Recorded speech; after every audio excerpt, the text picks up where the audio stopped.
Galera, é o seguinte, eu não sei se vocês sabem, mas a Nintendo e a Sega já salvaram a indústria dos videogames da sua completa extinção, e eu vou te contar como isso aconteceu. Ao longo de todo o processo da criação dos videogames, que teve início na década de 50 e no decorrer do tempo foi trazendo clássicos como Pong e Tennis for Two, chegamos ao que conhecemos como a Era de Ouro dos videogames. Esse período foi marcado por consoles como o Atari, que se popularizou na casa das pessoas, mas também foi por conta desse tipo de popularização que tivemos um outro evento, e dessa vez não muito bom, que é conhecido como o Crash de 1983. Um evento catastrófico para a indústria porque o console estava sendo copiado aos montes e sem nenhum diferencial, fazendo com que fosse apenas mais uma tática comercial para arrancar dinheiro do consumidor, até ele se tocar de que aquilo estava sendo desvantajoso para ele. E o resultado surtiu numa tremenda repetição sem qualquer empatia com o público e com isso também a falta de interesse do mesmo para poder comprar o tipo de aparelho. Mas eis que em seguida a Nintendo entra no mercado dos videogames para salvar tudo com o seu Nintendinho, que conseguiu se tornar o que o Atari foi no seu lançamento em termos de popularidade,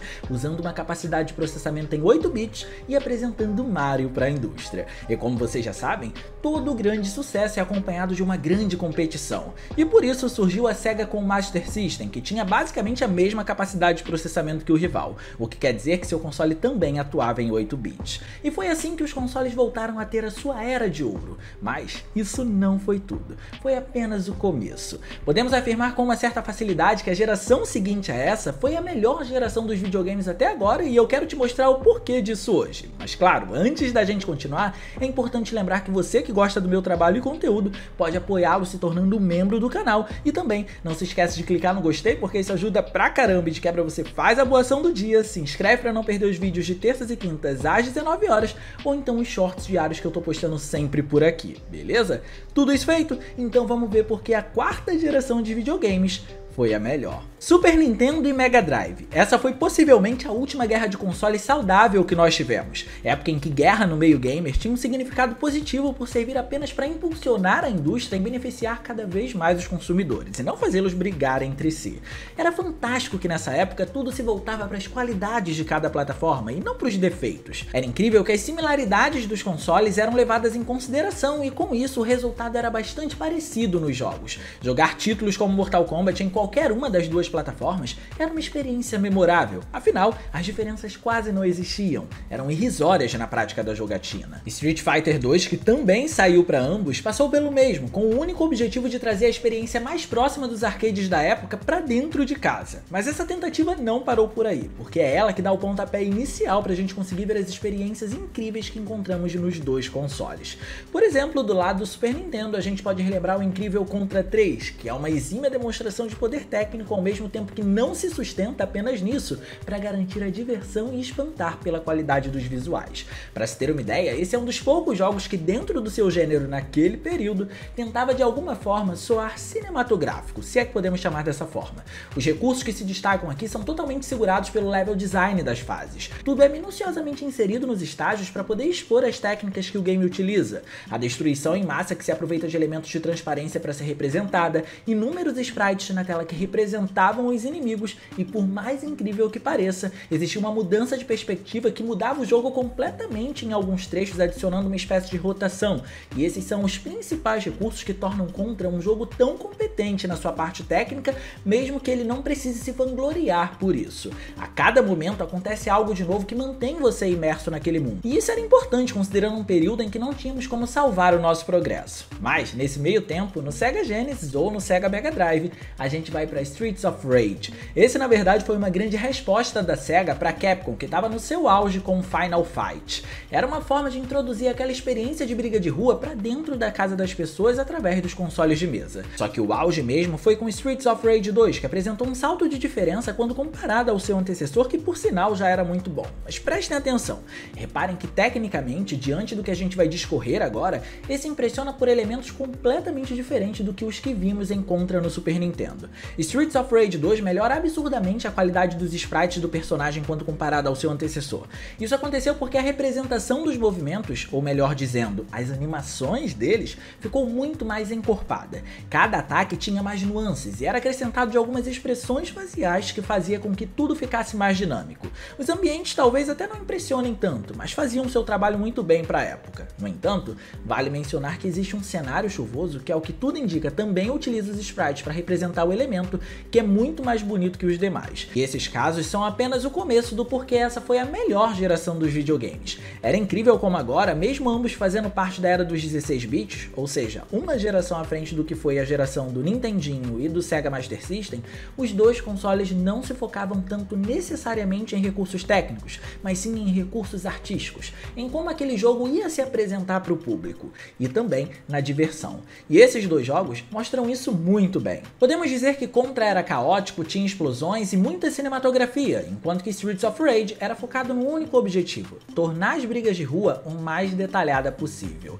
Ambos os jogos tinham um compromisso com a diversão que era fundamental, e por isso todos esses detalhes precisavam ficar extremamente coerentes, mas eles não podiam predominar. Porém, como a visão artística era fundamental por aqui, foi perceptível que a demanda por aplicação de recursos técnicos foi ficando cada vez mais exigente com o passar do tempo, e isso de maneira que não dependesse do poder de cada plataforma. Resolução e afins não importavam nessa época, mas sim como cada sprite era representado na utilização desses pixels. A resolução dos dois consoles era bem próxima, por sinal. Enquanto no Super Nintendo era comum vermos jogos sendo executados em resoluções de 256 por 224 pixels, o Mega Drive comumente fazia isso com uma certa vantagem nos pixels horizontais, rodando em 320 por 224, mas que, num geral, nem era perceptível e ninguém ligava para isso, ninguém se importava. O que importava era o resultado final, a diversão. Na prática, o Super Nintendo veio com uma obra de arte chamada Super Castlevania 4, que é um dos jogos mais atmosféricos já feitos naquele período. Explorar cada canto do cenário, descobrir seus segredos e enfrentar os inimigos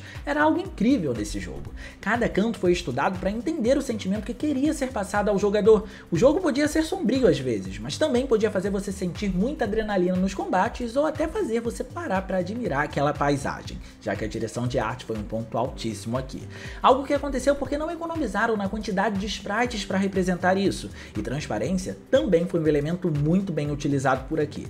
A água do game, por sinal, é uma das mais bonitas da sua época. Enquanto isso, o Mega Drive tinha o seu Comix Zone, que até hoje é um título facilmente jogável considerando que se trata do gênero de plataforma. Esse jogo faz tanta coisa num 16 bits que é difícil de acreditar que um Mega Drive está executando ele, mas ao que tudo indica, a utilização dos saudosos cartuchos teve papel fundamental por aqui. O fato é que, olhando para a qualidade dos sprites que representam os personagens nesse jogo, é bem provável que você não encontre nada tão competente quanto comparativamente com os títulos da época. Os cenários não tinham backgrounds muito dinâmicos, mas impressionavam pela qualidade da imagem em si, e de quebra, não se contentam com pouca coisa acontecendo. Sensação de movimento é algo que não falta nesse jogo. O background de fato pode até servir apenas a sua função, que é ficar estático, parado lá e dando plano de fundo para o jogo. Mas o primeiro plano, acredite, sempre tem mais de um evento acontecendo. Inclusive, vale mencionar que, se Super Castlevania 4 trouxe efeitos de água incríveis aqui no Super Nintendo, o mesmo acontece com Comix Zone no console da Sega.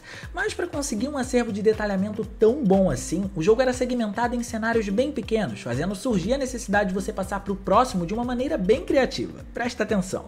A história era contada como se você estivesse construindo uma narrativa em quadrinhos, e a cada trecho avançado tínhamos um bloco individual. E trabalhar dessa maneira pode ter sido a chave de virada para tanta qualidade assim, seja nos sprites dos personagens, nos ambientes ou na quantidade de eventos que acontecem ao mesmo tempo. Com um pouco mais de resolução, esse jogo passaria tranquilamente como um título do Sega Saturno. Era sensacional. O que facilita a vida dele nessa transição de um bloco para outro é que os cartuchos isentam a necessidade de um loading, então tudo acontece de maneira suave e você não sai do controle do personagem em momento algum.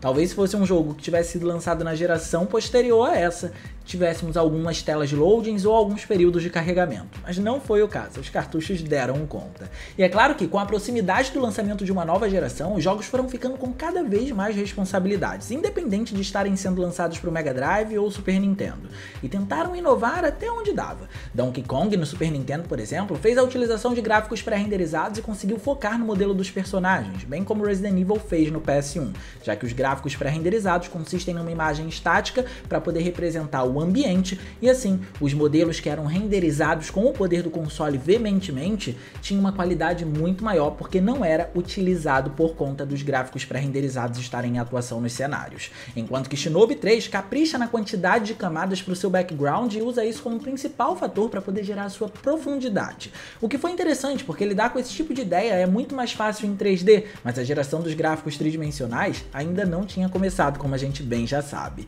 Só que é indiscutível que quando se trata de visuais, a Nintendo entendeu o significado da palavra enriquecer e aplicou isso a Yoshi's Island, título que faz parte do universo do Mario. No console, acredito que nenhum game conseguiu trabalhar tão bem com cores e números de elementos em tela como esse conseguiu. Os ambientes eram ricos por conta disso, e como se não bastasse, se você ainda não percebeu pela gameplay que tá rolando de fundo, tem até alguns elementos em 3D inseridos aqui.